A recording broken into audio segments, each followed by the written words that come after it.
happiness has itself become a status symbol. We brag about how happy we are as a kind of humble brag. We trick ourselves and other people into thinking that that is the real reason why we do things. It's never out in plain sight. We conceal our status-seeking motivations in order to achieve higher status. You gotta fit in, right? So the tribe likes you. It's still in our base code, I think, right? Bullshit is a disregard for the truth. It's when you talk without really knowing what you're talking about, whether what you're saying is true or not. Bullshitter doesn't necessarily know what's true. They're only talking to achieve a goal. If you want to get them to click, say something outrageous. It's very easy for me to call out these sort of ugly unconscious motivations in other people, but it's very difficult for me to do it in myself. We are all doing it all the time. Jonathan Rottenberg thinks that this mythology surrounding the pursuit of happiness is actually responsible for a lot of our mental health problems. I think we all need to be less confident in our beliefs, and in particular, our political beliefs. Be a little bit more real with one another and a little more honest with one another. Well, hello, everyone. It's Jim O'Shaughnessy with yet another Infinite Loops. Today, I was so excited when I was going through my next guest, David Pinsof's material, because we are brothers from another mother. David is the co-founder of Cards Against Humanity, a game that I will admit is very popular in our family. He has a PhD in psychology from UCLA, and he has a forthcoming, hopefully, preprint Evolution of Social Paradoxes. David, welcome. Thank you. Glad to be here.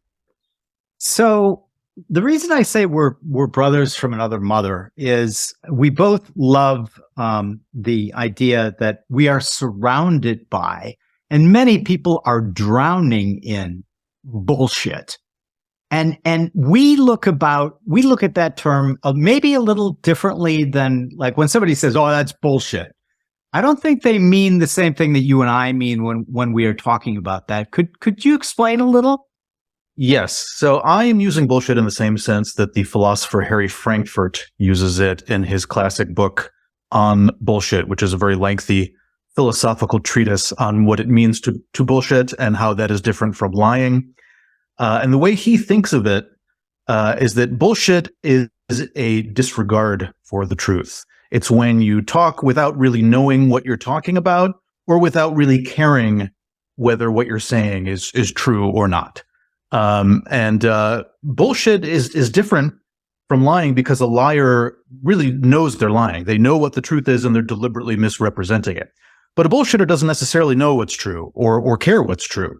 Really, they're only talking to achieve a goal, usually a social goal like enhancing their status or prestige or trying to win forgiveness or sympathy or any of a number of different things.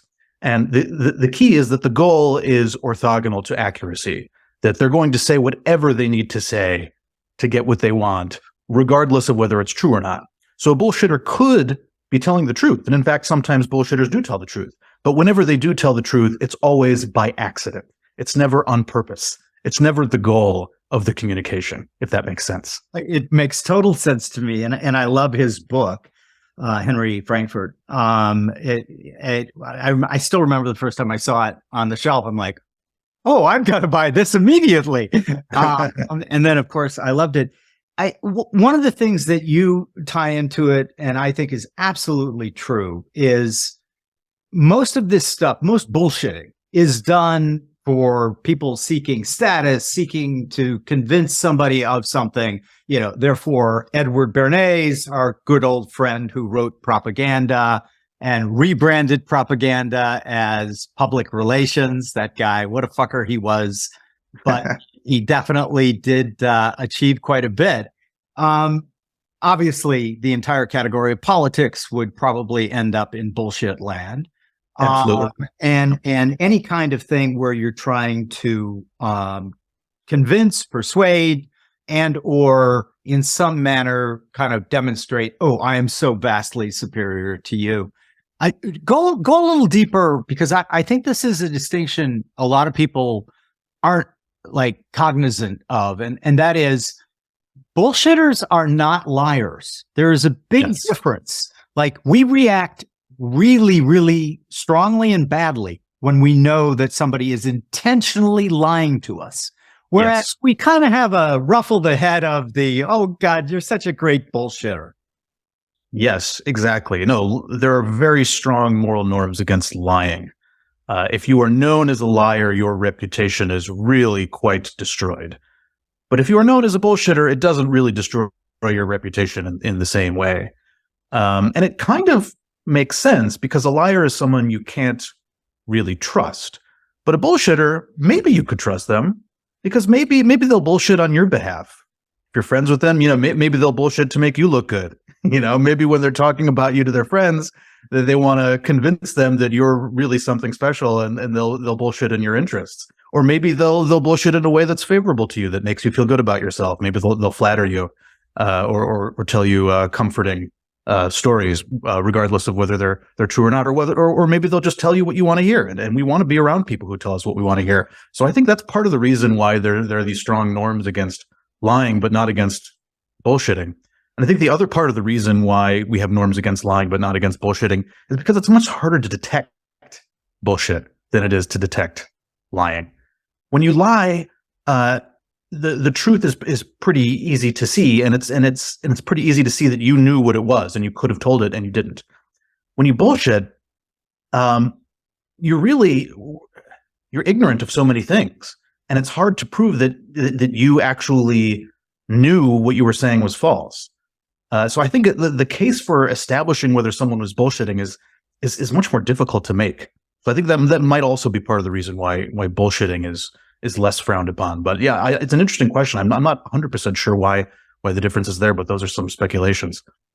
Yeah, I think that's right. I think that part of this, it seems to me, is that people seem to have this need to react to everything, right? Mm-hmm. Like, it's a well-known business methodology, especially online, et cetera. If you want to get them to click, say something outrageous, say something that is going to get them to either angry or vastly in support of, et cetera. Except what it seems to me is that what often happens is people have an opinion, right? And that, like, my opinions are probably just as worthless as everyone else's. And so I try to, downplay them as much as I can, because, like, unless I have some kind of domain expertise there, like, what the fuck do I know, right? But a lot of people, it's just the opposite, right? If you read Cialdini, Influence, for example, I'm sure you've read that book. There's two words that, like, if you want to hook into human OS, you use them. You use the first one if you want to convince somebody of something. You say, imagine, and then you can pretty much fill in anything you want. What you're going to fill in is what you want them to do, right? Mm-hmm. In other words, imagine, like, Jim, you're going to set aside this money for your grandchildren, and then imagine 20 years from now how proud you will be when you're at their graduation, and you can just feel so good about yourself. And the other one that I love, that Cialdini, that hooked me into his book, is because. Basically, in the book, what he says is, if you say because, it immediately hijacks our human OS, because there's a reason. And I often up on Twitter, I often put up this GIF that is a kid going, because of reasons. We're gonna get into rationalization in a minute, but, like, there are all sorts of these hooks that, like, in the hands of, like, an evil person can be devastatingly effective. In the hands of, like, and see what I did there? I'm gonna actually switch topics, because I'm gonna talk to. I used evil as a moral sounding word, and you have great things to say that mostly moralizing is bullshit. And I just did it. I did it unintentionally. Let's jump right to that. Let's talk about moralizing is bullshit, because I do agree with you. Yeah. Wonderful. Yeah. Moralizing is bullshit. Well, I think the way that people think about morality is very wrong-headed. we tend to have very positive associations with morality, with justice, with ethics. We think that morality is all about kindness and compassion and helping and generosity and making the world a better place. But if you actually take a look at the things that humans have done throughout history in the name of morality, it is not nice at all. It is quite the opposite. In fact, morality has been the instrument of cruelty for thousands of years. It is the chief weapon in the arsenal of a warlord or a king or a politician. The best way to rally people to a violent or aggressive cause is to give them a moral reason for doing so, is to make them feel good about themselves, to make them feel virtuous, like they're the heroes waging war against the villains. So what I'm trying to do in this post is to try to change the associations that people have with this word morality, to make them understand that it's not so nice. It is more often an instrument of evil than it is an instrument of virtue. And then of course you left one out there, and that would be all of the organized religions of the world. Absolutely. Yeah. And I used to put a cartoon from the New Yorker up, and it showed the forces aligned against one another, and the flags. One looked like a duck, and one looked like a dog. I think just upside down, and they're all getting all ready to go to battle to the death with one another because they don't accept our duck god. And, right. and we're going to make them accept our dog god. And so much of it just seems to me to be like just really crazy when you look at a lot of like orthodoxy, right? I was on a Zoom earlier today, and somebody made the remark, you're so lucky that you weren't around back like when religions ran everything, because you would have been so burned at the stake, man. Yeah. And so, but all of these things, I wonder, were they generated spontaneously just from evolution, right? Or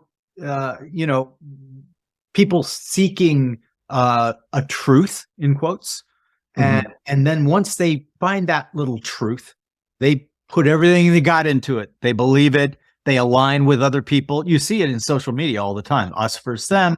Everybody's scribing up. And I just wonder, is this just part and part of what it means to be a human? I mean, we're domesticated primates, right? Yeah. No, I do think it is part of what it means to be a human. I think it is rooted in our evolutionary history. Robert Wright has a great book called The Moral Animal. And I think we are moral animals, or rather moralistic animals. And I think part of the reason for why morality is so often cruel is because it is rooted in our evolutionary history, and because evolution itself is a competitive process. So if morality evolved by natural selection, which most scholars who study it think that it is, then ancestral moralizers must have somehow outcompeted non-moralizers, right? They must have gotten more stuff than them, more mates, more friends, more allies, more resources, whatever. And the sad thing is that there's really not a nice way to get more stuff than other people, right? You have to either exclude them from your stuff or scare them away from your stuff, not share with them, bully them, even kill them in some cases. And there's evidence of killing in hunter-gatherer societies, of ganging up on people and literally killing them if they're getting too out of line. Richard Wrangham has done work on this. He calls it the execution hypothesis for the evolution of morality, that morality emerged when gangs of males started executing people for acting up. And that caused us to start to worry about our moral reputations because if we ran afoul of the existing moral norms, we might be killed. And so once you reflect on the evolutionary processes that must have given rise to our moral behavior, you start to see that it must be mean, at least in some sense. There must be a mean competitive part to it. Otherwise, it could not have evolved and it would not exist. That's the argument I make in the piece. Yeah, and I agree with that, because I always try to filter everything through. Does this make, if we look at evolutionary biology and psychology, does this make sense, right? And when you think about it, if we had a clock for all of the time we Homo sapiens have been around, right? Well, let's get rid of the Neanderthals and all the other versions of us for a minute. If we were on a 24-hour clock, the first 23 and a half hours of that were spent as hunter-gatherers or then a little bit of farming, right? And so the idea of the tribe seems really simple to me, right? You have to be in a tribe because the world's a hostile place for most of human history. We're going to get to how everyone is squawking now about how, this horrible globalization and all this, and yet we are in the safest period of human history ever. But back then it wasn't safe. In fact, right, being exiled from the tribe, that was a death sentence, because you were not going to survive on your own. So it would behoove us, and evolution would favor people who understood, first you got to fit in, right? So the tribe likes you, but then the status monkey hits in. After we fit in, we want to stand out. And this combo, it's still in our base code, I think, right? Yeah, absolutely. Yeah, I think much more than we would like to admit. And I think the interesting thing about our status monkey, as you call it, is that it's never out in plain sight. We're always striving to conceal it and cover it up, ironically, in order to achieve status. That is, we conceal our status-seeking motivations in order to achieve higher status. And that's the subject of my preprint that I'm looking to publish soon as an academic paper called "The Evolution of Social Paradoxes." So this tendency to seek status by concealing our desire for status is one example of a social paradox, and I list plenty of other social paradoxes in the paper, like trying to get credit for not caring about getting credit, or rebelling against conformity in the same way as everyone else, or bravely defying social norms so that people will praise you, or helping someone without regard for your own self-interest, because being seen as the type of person who helps people without regard for their self-interest is in fact in your self-interest. And so these kinds of social paradoxes, I think, lie at the heart of human culture and cultural evolution. And as soon as you reflect on them, you start to see why our status symbols are so volatile and so unpredictable. It's because they're constantly collapsing under the realization that they are status symbols. Because as soon as something becomes widely recognized as a status symbol, everyone tries to distance themselves from it because they don't want to be seen as a status seeker, right? Yep. And so these status games that we play are constantly collapsing and reemerging under the realization that they are in fact status games. And I think that is one of the fundamental engines of cultural evolution and why cultures differ so much in what they deem high and low status. Yeah.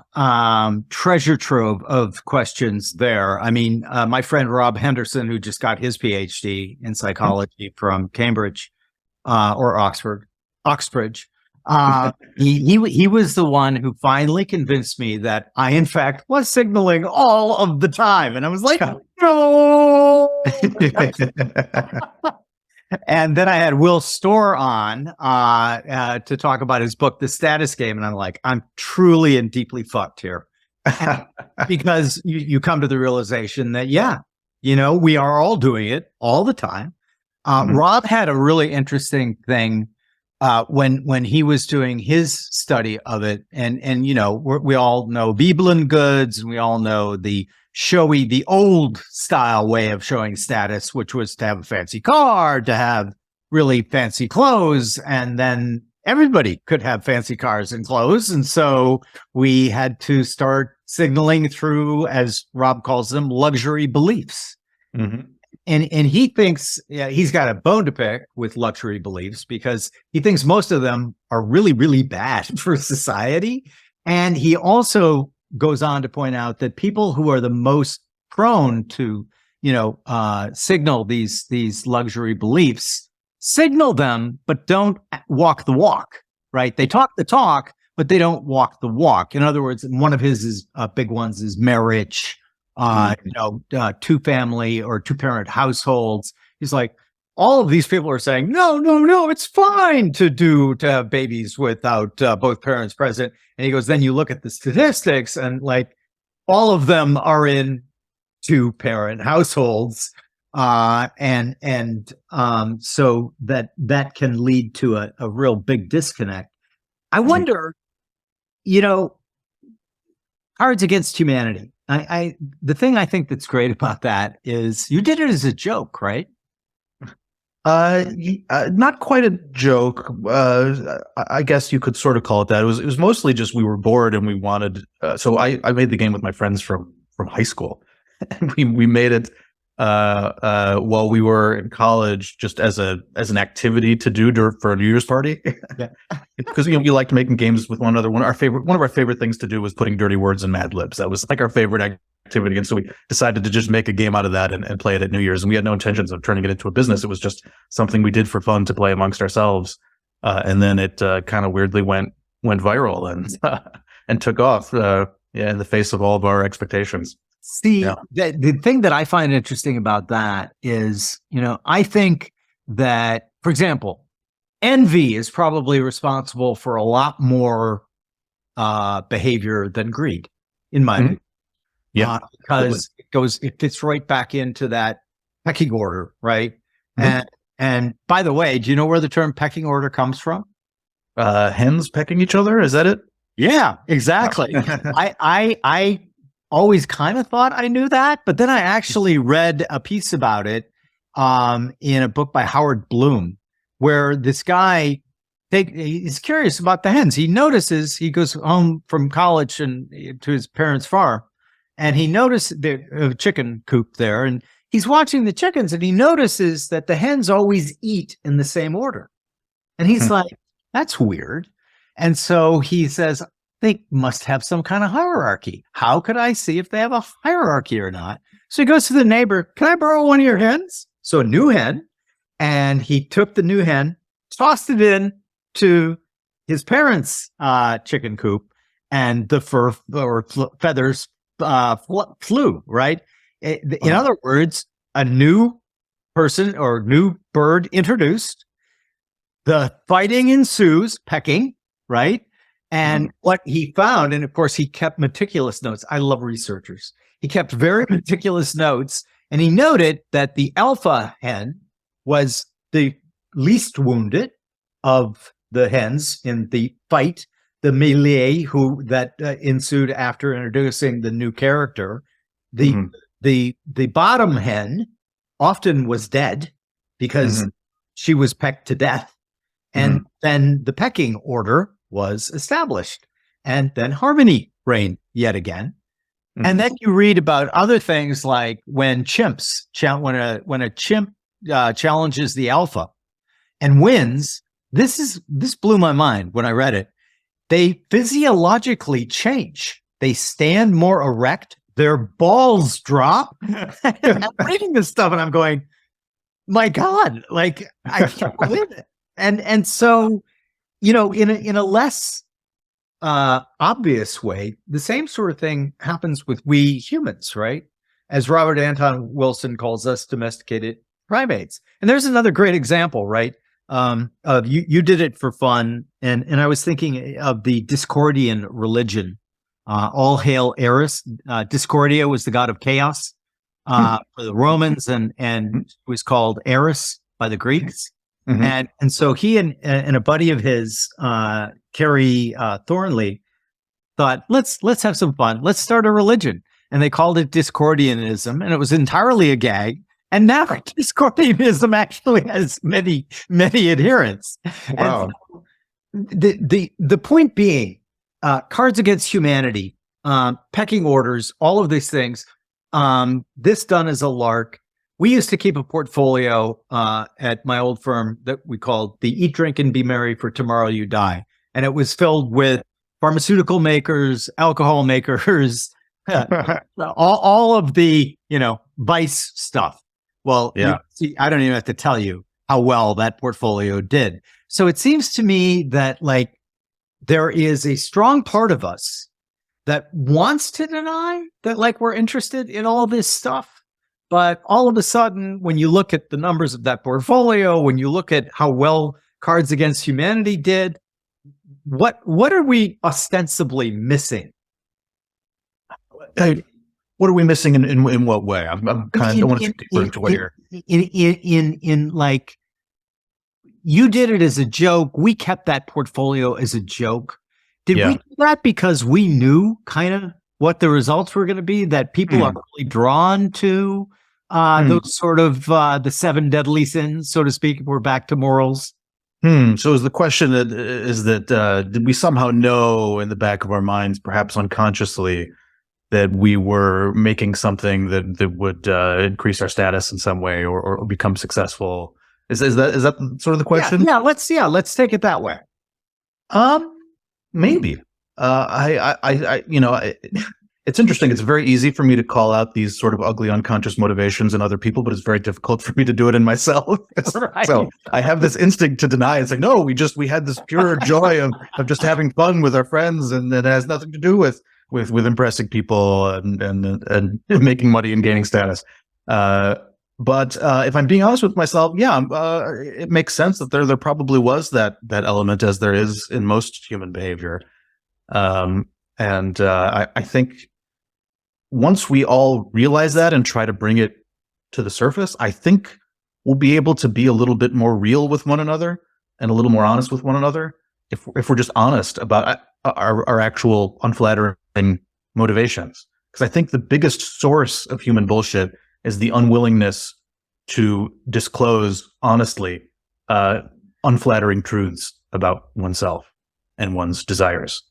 And because we're unwilling to disclose those unflattering truths, we cover them up with bullshit, and we give bullshit reasons instead that sound much nicer and much prettier. Yeah, because of reasons. That's a GIF I put up all the time. Because of reasons. Yeah. What I love about this, again, as I was really, I really had a great time going through your stuff again, because like they all fit together. Really, they, why do we bullshit so much? Well, because we bullshit ourselves first and foremost, right? Yeah. The easiest person to fool, as one of my heroes, Richard Feynman, would say, is you. And so first we tell the lies to ourselves. Then if we're really good at putting stories together, we build a rock solid bullshit lie about why we're doing something. And then everyone else believes it. Right. Exactly. Yeah. And so one of the things that I've tried to train myself to do, and it's hard, it's really hard, but like, when I was starting this new company, one of the things we do is we give fellowships. Right. And I actually worried that people would say, oh, look, what a humanitarian, what a great guy. And so I put it out on a podcast on record. No. I'm doing this for my own benefit. Let's just really, really be honest about the whole thing and say, look, it makes me feel good to be able to highlight these people who I think are super smart. So like, because I really hate all of the virtue signaling. Right. Like, I think that's one of those things that has broken, as you say. Yeah. People, the game has to continually reinvent itself, because if you're outed as seeking status, like, oh, nope, new game. Yeah, exactly. What kind of new games do you think are emerging now around status? It's a really interesting and subtle question. I think social media has thrown a huge wrench into our status games, and altered them in really weird and evolving ways that we really haven't come to terms with. I think we're still discovering what social media is doing to us and the social games we play. I find myself getting sucked into Twitter debates compulsively and against my better interest, when I should be doing more productive activities, and I really don't know what it is about it that sucks me in. So yeah, I think the fact that everything you post on social media is observed by a large audience and difficult to erase provides a really weird and alien element to human social interaction. Because if you think about it, if you're in a small scale society, maybe a hunter-gatherer group, and you say something, really it's not, people might remember it, maybe they won't, might misremember it. If they say what you said, they might get it wrong. People misremember things all the time.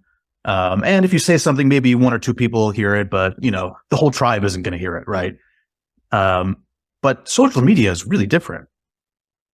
A tweet that I, write, hastily, while I'm eating lunch, like that could be seen by thousands or even millions of people. And that's something that is permanently recorded on the internet that I can't get rid of, right? So the social consequences of our behavior in the modern age are so magnified. And I feel like that is causing us tremendous anxiety. And we're still, I think, struggling to cope with that. I think it's probably responsible for the rise in mental health issues, particularly among teenage girls. I've been persuaded that social media has been pretty destructive for adolescent and teenage girls in particular. I think if I had access to social media as a young teenager, it would have completely destroyed my mental health, because I was already anxious enough about fitting in and gaining status and getting a date, and to magnify all of that and put it out on social media would have destroyed me. So I really think we're struggling to deal with this new technology, and we'll see where it takes us. Yeah, I think you're right about that. I think that I had the great good fortune of growing up before any of that, really. I'm 62. So, I was a free range kid. Basically, our parents were like, get out of the house. But the cool thing was there was no helicopter parenting, right? It was like, go, as long as you came back in time for dinner and everything was okay. So we could get up into all sorts of mischief. But I hadn't really thought about what you just said, which I think is really insightful. There was nobody documenting what we were doing. Yeah. I mean, imagine, my mom used to always say to me, now don't say anything that you wouldn't want to see printed on the front page of the New York Times. Right. and like, so, okay, Mom, I doubt that I have that worry. But I've talked to others too, and the pre and post, those were halcyon days, man, because you could make a lot of mistakes. You could say a lot of really stupid shit. And you're right. Only your buddies might have heard it and they forgot it, right? Afterwards. But the sense of permanence, I now that's really a great point. I could see where that would make your average adolescent like incredibly anxious, and lead to a lot of the performative type stuff that we see on social media. Like, the kids, the Instagram kids who literally pay huge amounts of money to have pictures of themselves taken on a private plane that is parked, of course, and not going anywhere. When I read about that the first time, I was like, that is fucking crazy, man. Yeah. But now I get it, because they were building up these images for others. But that kind of leads me to another topic, which you write a lot about, and happiness. And I've always kind of had this idea that people who were inner oriented were much better at being happy than people who were externally oriented, right? Tony DeMello, who was a Catholic priest, a Jesuit, and actually became enlightened after spending an afternoon with a terminally ill rickshaw driver. And he would, by the way, never claim that he was enlightened. One of the clues to know that he might have been onto something. But he has this great thing about love, in which he says, real love is always and absolutely must be unconditional. Mhm. And by that, he means if you can't say to the object of your desire, hey, you're free to think what you want, follow the interests that you want. And, if they lead away from me, so be it.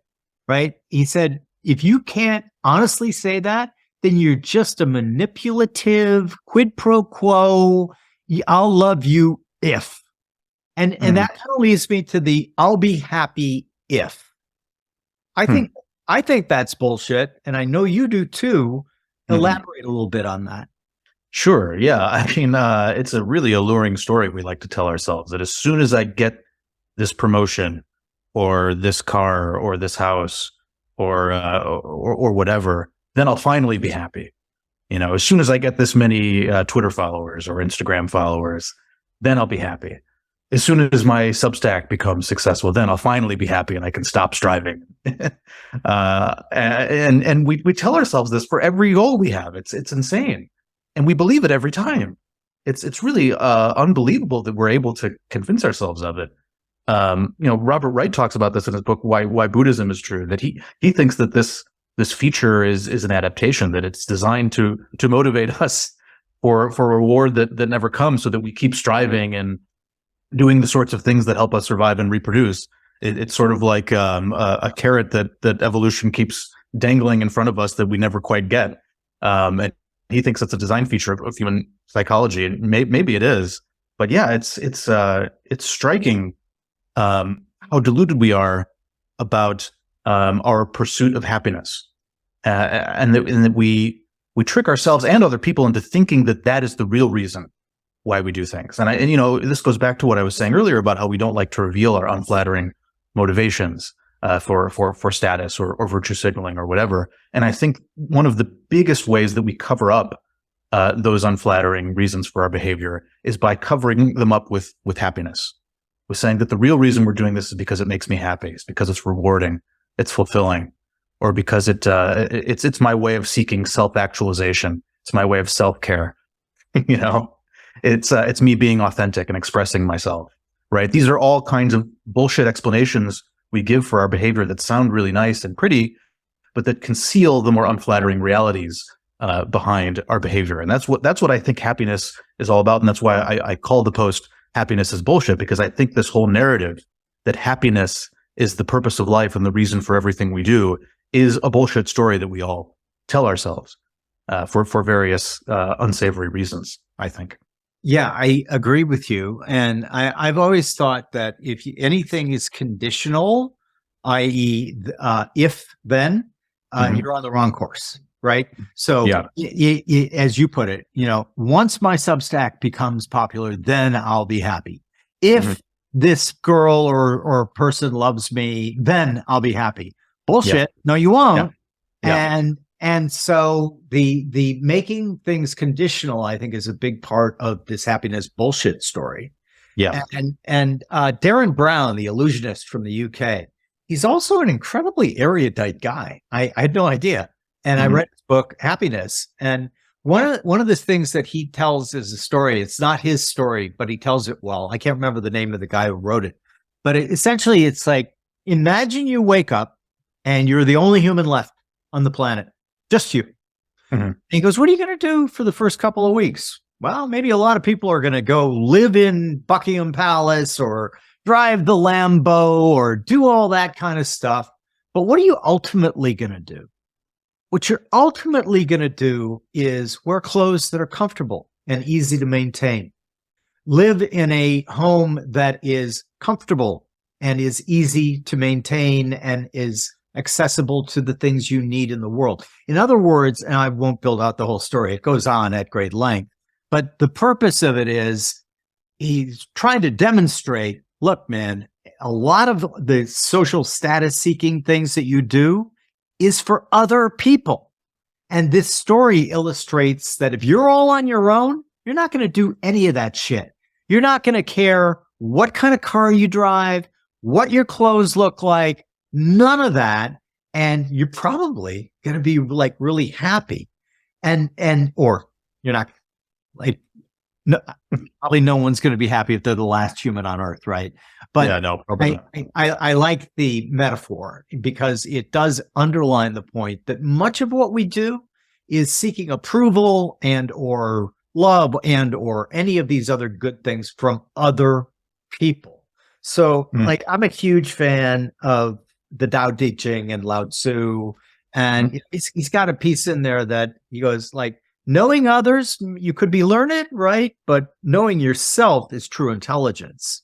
And control others, you could be considered powerful, but self-control, you are mightier still. And then he goes, happiness from others, okay, but self-contentment, inexhaustible.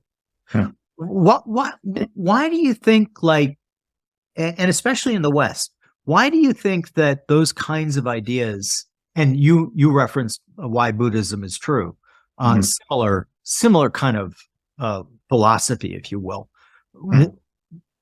Why are those like not a lot more popular? Yeah.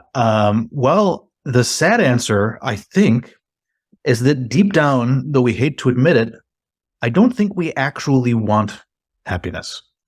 I think we want the sorts of things that would have enhanced our survival and reproduction and ancestral environments, right? And those things are often ugly, like status is among them, probably the biggest one. But we don't actually want happiness. And it's interesting. I actually got into meditation a while ago, and it actually led me to this realization, because I got really into meditation, and it was making me feel great. And I got to the point where it would make me feel happy almost instantly. Like I would sit down, take a deep breath, close my eyes, listen, pay attention to the sensations of my breath, and I would instantly just feel good, right? But at some point, I just kind of fell off the wagon. I just kind of got bored of it, and I stopped doing it. And it was really bizarre, because I had the thought, here's this activity that makes me happy. I know it makes me happy. I've experienced it many times before. And yet, I do not want to do it. And that was when it dawned on me, wow, I must not actually want to be happy. That must not be how my brain is designed, right? Totally right. And so that ultimately gave me the light bulb moment for happiness is bullshit. Like, wow, maybe none of us actually want happiness. And then I started thinking about, well, if we don't want it, then what is it for? Why does it exist? What is its function? Why do we say that we want it? And that led me to write this post, which I think is on the right track of what happiness really is. In the post, I have a pretty lengthy footnote where I go into sort of technical details of what I think happiness is, from a computational perspective. And I think once you really get serious about thinking about the function of happiness in computational terms, you realize that there's really no way that it makes sense to say that we want it, right? Because motivation is enough. You don't need happiness to motivate you any more than a thermostat needs happiness to keep your home at the right temperature, right? Right. Happiness is different from motivation. And so if happiness isn't necessary for motivation, then what is it doing? What is its function? And I think its function in technical terms is prediction error minimization. So what I mean by that is, when something is unexpectedly good, much better than we expected, our brain needs to rewire itself. It needs to shift our priorities, adjust our expectations, change our beliefs, recalibrate, reorient. And that's ultimately what happiness is. It's a recalibration. It's sort of like your brain saying getting warmer when you're playing a guessing game, right? Yep. And for the same reason that you don't want to maximize the number of times you hear the words getting warmer when you're playing a guessing game, you don't want to maximize happiness when you're playing the game of life, right? The getting warmer is there to help you, and it goes away when you no longer need it. And for the same reason, happiness is there to help you. It's there to push you in the right direction. And then it goes away when you no longer need it. The better you get at predicting how things are going to be, the less you need happiness. Doesn't mean you want them less. You might still be just as motivated, but it no longer gives you that jolt of happiness the better you get at achieving your goals. Maybe it gives you something else. Maybe it gives you a different kind of contentment. But the raw pleasure and ecstasy tends to fade the more competent you get at achieving your goals. And so that's the argument I make in the piece, is that we're not so much pursuing happiness so much as chasing it away. Huh. You know, what's interesting about that is, like, the original wording of our Declaration of Independence was life, liberty, and the pursuit of property. And they changed that to life, liberty, and the pursuit of happiness. Maybe they've done us dirty, right? Perhaps that's the first example of happiness being bullshit. Exactly. Yeah. Because the first one at least seemed honest, right? Yeah. Life, liberty, and property, bitch. Wow. But Maybe they didn't want to hold themselves into giving everyone property. And then, yeah, probably. Yeah. But I've always kind of thought about happiness as a byproduct. And so I'm directionally very much in agreement with you. In other words, I don't like go to the, like, I've trained myself to not think, oh, then I will be happy. I don't think like that at all. Yeah. Right? Like, I'm enjoying what I'm doing. This is fun. But it's like, if I'm happy, it's generally as a byproduct of things that I'm doing, that I find interesting, talking to people like you, who I find fascinating. I'm incredibly lucky that I get to talk to smart people like you on the podcast and in business and everything else. And so that makes me happy, but it's a byproduct of what the other thing that I'm doing is. Absolutely. And I agree with you that we maybe send a message that is bullshit by saying, happiness is the goal in and of itself. I had an earlier guest on the podcast, young guy by the name of George Mack. And one of his things is he comes up with all these various razors, right? And he had this one called the bragging razor. And it's quite simple. He says, if people are bragging about success or happiness, cut the level that they say they have in half. He goes, on the other hand, if people are trying to downplay how successful they are or how happy they are, he says, double it. Interesting. Wow. And again, the reason I thought of it when I was thinking in terms of what I wanted to chat with you about, it's like, it itself is bullshit, but it's like, it's also signaling, right? Yeah, like, absolutely. I'm mostly happy, said the guy with the best life in the world. And the other one, oh, I'm so successful, and like, no, you're not. What do you think about the way these interact and intertwine? Because that was the other thought that I had as I was rereading your stuff. It's like they all, and that's what I like about it. And they all interact and they all coalesce to some interesting insights about we humans. Absolutely. Yeah. No, I think the point you're making, this is the point I think you're making, and I think it's right, which is that happiness has itself become a status symbol. Yeah. That we brag about how happy we are as a kind of humble brag.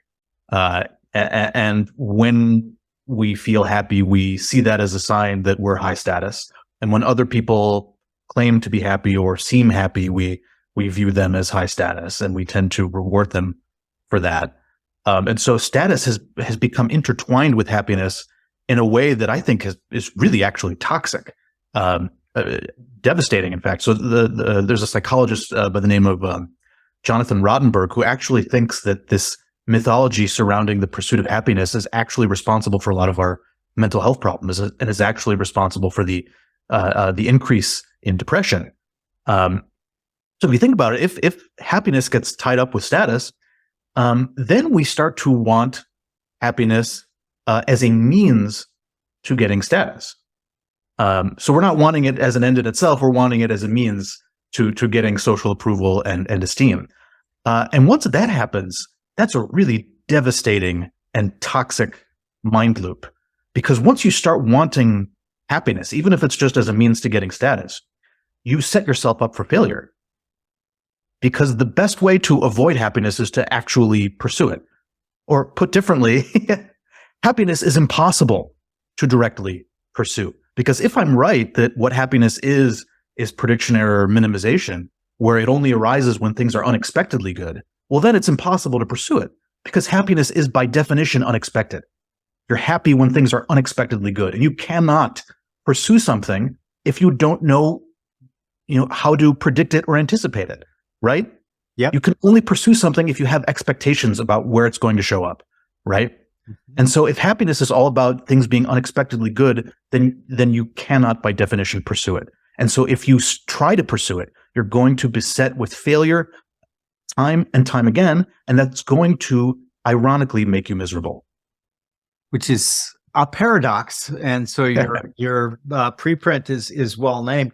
As I was listening to you, I was thinking about the parallels between happiness, the unexpected, that's what causes happiness, right? Yep. With Claude Shan's information theory. Information is the unexpected new information that you derive, right? So if like you're listening to a political speech, zero information, right? Nothing unexpected. It's all the same bullshit, to tie it back into Everything Is Bullshit. But if you're listening to a poem, wow, there could be a lot of information because it was unexpected. Yeah. And I always find it interesting because I always try to figure out how these things interweave and like the parallels there are probably not accidental, would be my guess, right? Like if happiness is unexpected, and I agree with you that it is, it can't be pursued. Now, information can be pursued, especially after good old Claude came up with formulas for us. But what do you think about like the idea that we have all of these social mores, these taboos, etc. And it just seems to me, as I was reading you and I was just thinking about it, they're all wrong for the most part. I mean, how does one ever begin to try to break out of that, right? And or somehow set those social without being, a heretic, unless you want to be a heretic, right? Then that's good. Yeah. You're signaling something there, right? Yeah. But like if so many of our social ground state reality beliefs are wrong, how do we move towards right? Yeah, it's a really difficult challenge. I think at the heart of it is a prisoner's dilemma. So if I am the only one who's honest about myself and my unflattering motivations, and everyone else bullshits and pretends to have pretty high-minded motivations, then I lose status and everyone else gains status, right? That would be equivalent of me cooperating and everyone else defecting, right? But if we all cooperate and if we're all honest and forthcoming about ourselves and our limitations and our unflattering motivations, then we all benefit, right? But there's that temptation to defect, There's always the opportunity for someone else to say, "Oh yeah, well, all you guys are status seekers and social climbers and selfish, but me, I'm really interested in being authentic and achieving self-actualization and making the world a better place. And you people are just petty and inferior to me." There's always that temptation to defect in the prisoner's dilemma. So we're stuck in this prisoner's dilemma, and I think the only way we can get out of it is by coordinating to punish defectors, right? So I think we have to create a social norm where if you come out and pretend that you're above it all, that you don't care what people think of you, or that you don't care about your status and esteem in the eyes of others, you need to be penalized for that. We need to call you out on that and say you're being self-deluded, you're being naive, you're being unself-aware. I think once we can create a social penalty for defection, then that removes the incentive to defect, right? And if we can do that together, we can escape the prisoner's dilemma and build a more honest, bullshit-free world. And so that's what I'm trying to do with my Substack, is to try to create common knowledge of this bullshit, to try to burst the bullshit bubble so that we can all escape this prisoner's dilemma together. You know, in Hofstadter's Go to Lesser Bach, he talks about the tit for tat model with prisoner's dilemma. And then they used to have these prisoner's dilemma gaming things and for computer code, and tit for tat was 3 lines: cooperate, and if the other person rats you out, retaliate, but then go back to cooperation, right? Yes. 3 lines, 3 computer lines. All of the other code is like pages and pages and pages. Tit for tat with retaliation wins all of the iterative prisoner dilemma games. So, I mean, there it is, right? My question is, like, how do you create that social convention? How do you create, because, right, Jed McKenna, the fictional character who writes about how we're all fictional characters, says that, crazy is a numbers game. Basically, if enough people believe it, then it's not crazy anymore. But so how do you create that tipping point? How does that happen? Yeah. Well, the short answer is subscribe to my Substack. The long answer is it's really hard. Building a new social norm is extremely difficult. Groups have been trying to do it, since the dawn of humanity. Every social movement is essentially an attempt to build a new social norm. Some of them are successful, some of them are not. And I wish I had the answer of what it is that makes it successful and what it is that doesn't, but I really don't. It's an extremely difficult and complicated social science question. But what I can say is that there needs to be an incentive for everyone who's a part of the group to enforce the norm. It needs to be in their interests to enforce the new norm. You need to get status in some way for following the norm, and you need to lose status for failing to follow it. And how we do that is we need to associate norm following with good vibes and associate norm violations with bad vibes. And maybe those bad vibes are, bullshit, dishonesty. Maybe the good vibes are honesty, realness. And that's what I'm trying to do with my Substack. Hopefully I'll succeed, but it's anyone's guess whether I will. And that kind of brings up the eternal question, like, is there just part of, I call it human OS. I stole that from another guy, Brian Romelli, human operating system, right? I like it that way because I often find that when you talk to people about things that, they might not want to admit about themselves, they get really upset really quickly. So I changed it up to say, all people do this, me especially. I'm especially guilty of this. And then that often opens the door. But what I find is when you talk about things like beliefs and whatnot in the abstract, people are willing to have the conversation. When you get to specific beliefs that they might hold, then it's a whole different thing, right? Like I think we are emotional creatures at our core. And I think that the emotion that drives us is fear for the most part. And that I wonder if that ever changes. Do you think that I'm off base here, or do you think that, or if I'm not off base, can that change?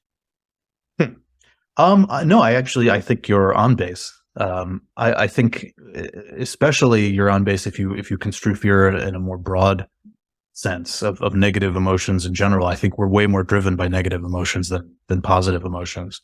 And there's a huge psychological literature on this, that negative emotions are way more intense, memorable, and attention grabbing than anything positive. So the negative always has a psychological advantage over the positive. And I think you're right that we're very much steered by those emotions, and for good reason, because evolutionarily, the costs of losing are severe, genetic oblivion.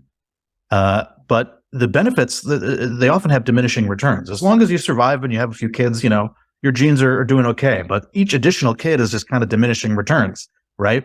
And so if you look at the slope of fitness increases, there's a huge drop off at zero, but there's kind of a plateau the higher up you go, right? And so I think that's reflected in the design of our minds, is that we're much more driven to avoid that drop off than we are to pursue that plateau, right? Yeah. So I think go ahead. Yeah, no, I think you're right, because it also fits evolutionarily speaking, right? Novel dangers are things you want to pay attention to, right? That's why we're always scanning, and that's why, like, when I look around this room, if nothing's different, my processing goes off, right? Mm-hmm. What triggers my processing is why good stories always have conflict, right? Because if there's no conflict, there's no story, really. Because, like, if all of a sudden out of the corner of my eye I saw an animal charging at me, I'm going to notice that very, very quickly, right? Mm-hmm. But if there's nothing there, it goes away. I wonder though, and that's why I asked that question about, like, is that so core to our being, mm-hmm. that overcoming it is going to be a Herculean challenge, right? Like, you make a point in your writing where you say, when you hear the next think boy or girl go on in their essay about globalization is bad and, like, social media is horrible, but let's remind ourselves that we are living at the most peaceful time in human history. And one of the things I always say to people is, like, you should be so chuffed by the fact that you're here. The fact that you're here means you are a cosmic lottery winner, because you are also the result of millions of years of success, right? All of your ancestors managed to get their genes up to little old you and me. And so, and yet we don't think that way. So what do you think? Yeah, no, I think it's a really excellent point that we're living in the most peaceful and safe and prosperous time in human history by far. Our ancestors, if they heard about how we lived, they would be absolutely blown away. It'd be unfathomable, the luxuries and the riches and the comforts that we get to enjoy, right? So we're living in this unprecedented time, culturally and technologically, but our brains haven't caught up. Our brains are still stuck in the Stone Age. We still think that there's going to be a tiger that's going to come out and get us any moment, right? So if there is a way to transcend this emotional negativity in our psyche, I think it involves trying to catch ourselves up. It involves trying to remind ourselves that no, the tiger is not going to come out and eat us. That no, the consequences of someone not liking your post on social media are not going to be life and death, right? Because we're so quick to make that leap that, if people don't like me, or if they don't like my joke, or if they don't like the way I look, then I'm going to die, right? Because in ancestral environments, you would have died if people didn't like you, right? But we have to keep constantly reminding ourselves that no, that is not going to happen. That the consequences, the social consequences of our behavior are so much less severe than they would have been throughout our evolutionary past. And it's a constant battle. You can never stop reminding yourself, because as soon as you stop reminding yourself, you forget it and you go back to your old, instinctive, fear-based ways of moving about the world. You have to keep, it's kind of like cognitive behavioral therapy. The cognitive the catastrophizing, you have to constantly detect them in yourselves and talk yourself out of them. And it's a constant battle. And I think if there's any way to overcome it, that's how to do it. Yeah, I agree. It's one of the things that I'm a journal keeper, and I have been since I was 18. And so one of the things that I noticed as a benefit of that was our memories are unreliable narrators, and we tend to overwrite memories, or what we call memories, with what we currently believe. And there's nothing like being called a liar in your own handwriting from 20 years ago that to make you kind of wake up and go, something really weird is going on here. I better look into this. So one of the things that I got in the habit of doing was like one of my favorite authors, Robert Anton Wilson, has this saying that is, whenever you wonder, maybe I'm just a cosmic schmuck, he said, you become, if just for a brief period of time, a little less of a cosmic schmuck. And he goes, if you can continually remind yourself of this, you will make yourself ineligible for political office. Which, I love him. So one of the things that I will do is when I'm having these feelings, I'll use Apple Notes and I'll just say, you're being an idiot because of X, Y, and Z, right? But yeah. And I find that if I don't do that, it is very easy to slip back into the, no one likes me. And, the thing is, the other thing that you realize, and maybe it's a function of age, I don't know, but like you realize that, worrying about what other people are thinking about you, the first thing you got to remember is they're not fucking thinking about you at all. They're thinking about themselves for the most part, right? Yeah, absolutely. And so I found that to be helpful. And then just small, like little things, like every time I take a shower, I say, you know what? Thank you, universe. I'm not a religious person, but I'll thank the universe. Thank you, universe, that I get to be in a hot shower. Because think of what tiny percentage of all humans who've ever lived have access to a daily hot shower. Yeah. And like when you start thinking in things those ways, you just are like much happier. And then the other thing that I've trained myself to do is like, everyone's always talking about, I'm going to die on that hill. That's a belief. I'm going to die on that hill. And I always say to people, no. I subscribe to the General George S. Patton belief that I'm going to make the other poor dumb bastard die on his hill, right? No, it seems to me, do you think that there's a way that we can train a bigger group of people to have that attitude, or is that just something you got to want for yourself? I think it's possible. I really liked what you said about sending yourself reminders or recording yourself saying you're being an idiot and then listening to it later. Yeah. I think one of the best ways of getting out of this cycle of bullshit is to sort of see ourselves from the third person, is to see ourselves as a different person and not as ourselves, because we're so much better at spotting the bullshit in other people than we are at spotting it in ourselves. Totally. And really the only way we can spot it in ourselves is to sort of treat ourselves as someone else, right? To send a voice memo to yourself as if you were sending a message to someone else, right? And there was a paper I was reading that even just the simple act of referring to yourself in the third person can sort of cause that mental shift. I know it makes you sound like a jackass, David. David likes that. So that's part of why I'm hesitant to actually endorse it, but it might help you break out of it a little bit to talk about yourself in the third person. For you to say, David, you're being a jackass. David, you're deluding yourself. You're bullshitting again. I think that might be a helpful tool. I found it to be very helpful. I used to call it an objective observer. And when I would say it, and I would have this other person, right? He was the objective observer. Yeah. And that was the way I looked at myself from, outside of myself. But the first time I said it to my wife, she got really mad. It's like, objective, you're the one who's being an asshole.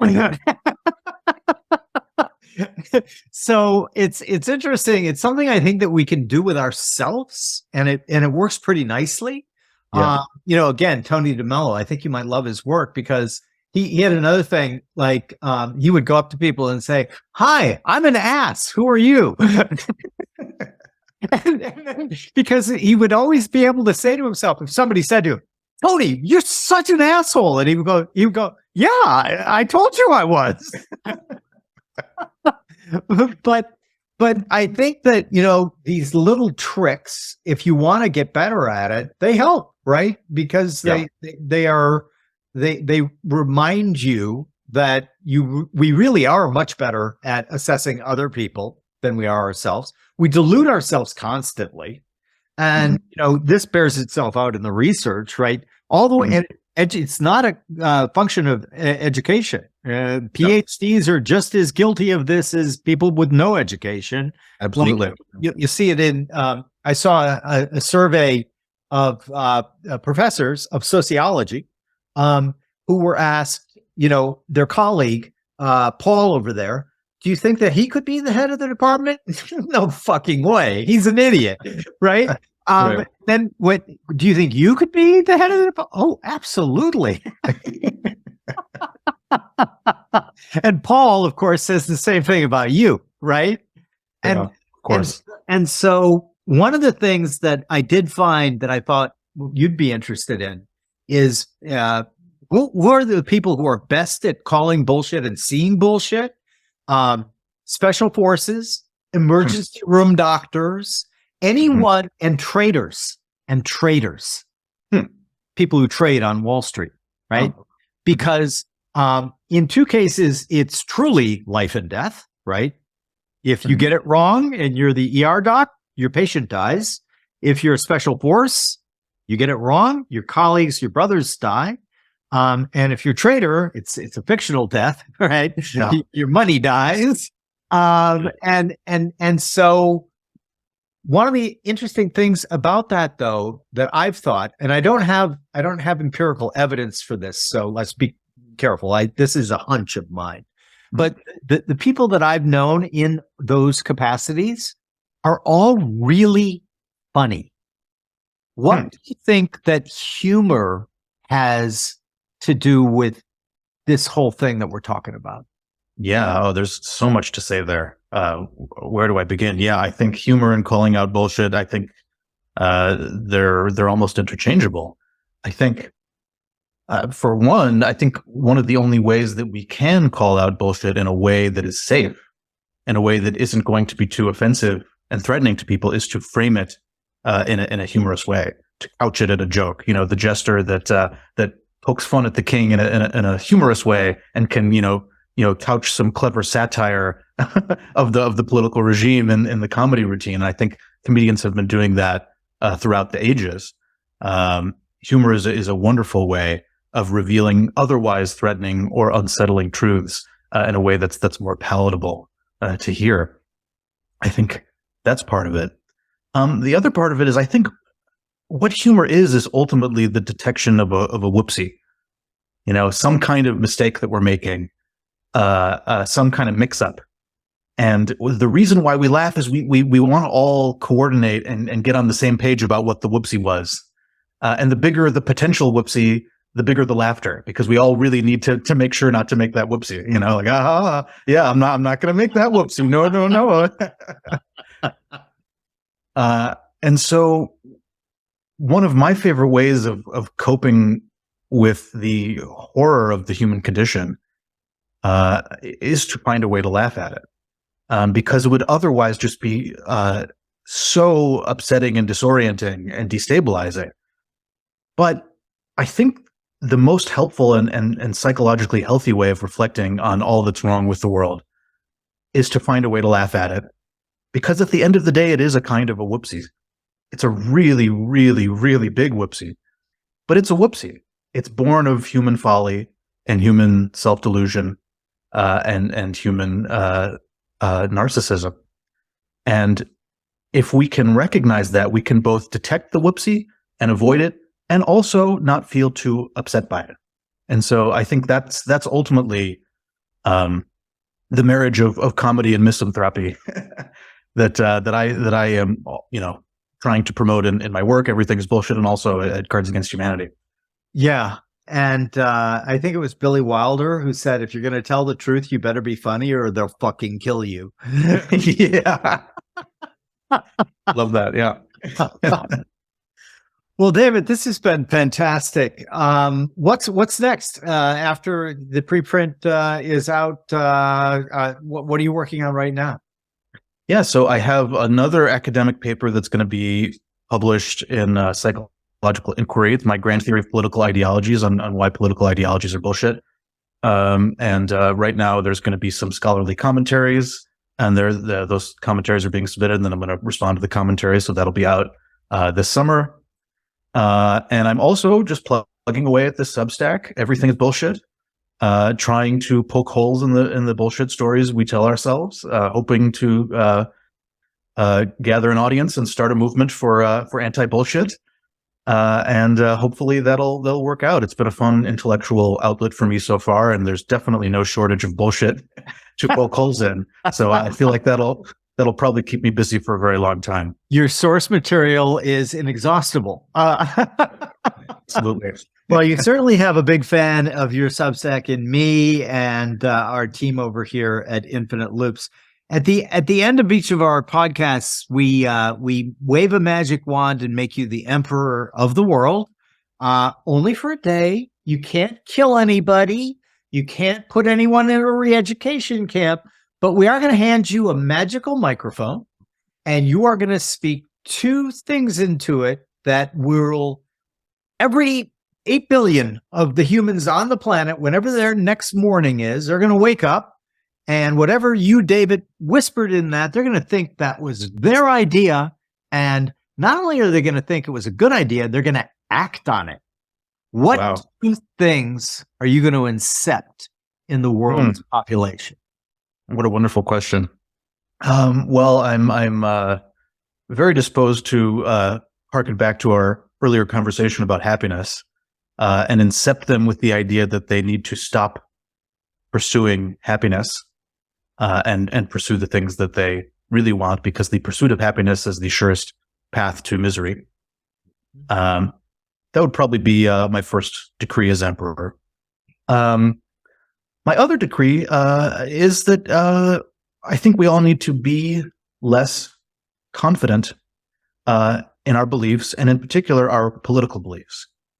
So I have a Substack post called "You Should Be Troubled," and I talk about how emotionally troubled we are by our political opponents, and how rarely intellectually troubled we are. We rarely stop to doubt whether we're the ones who are wrong, or whether we're the baddies, right? Or whether we're vulnerable to the same biases and distortions that we see in our political opponents. And of course we are. We're all humans. We're all members of the same species. If there are some powerful biases in the human mind that are leading our political opponents astray, then surely those biases are leading us astray in similar ways. And we should be very, very intellectually troubled by that. So I would make everyone a bit less confident in their political beliefs. Amen. I could not be more in favor of that one, because like the other thing that I always say is, listen, I am just as likely, just as guilty, just as I have all of these foibles because I happen to be a human being. And anyone who is going to suffer under these same delusions and these same certainties that aren't certainties, right? Mm-hmm. And that's helpful. Again, the more you remind yourself that you're not that you're just a cosmic schmuck, the less of a one you can be. So I really like that one. Well, David, where can everyone find you on your Substack and social media? Yeah, so my Substack is everythingisbullshit.substack.com. And you can find me on Twitter at David Pinsof. You can feel free to reach out to me on Twitter. You can direct message me if you want.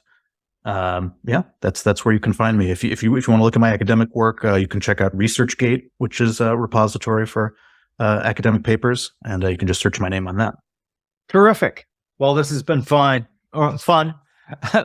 This has been fun. Jim, you're full of bullshit. David, thank you so much. This was a lot of fun.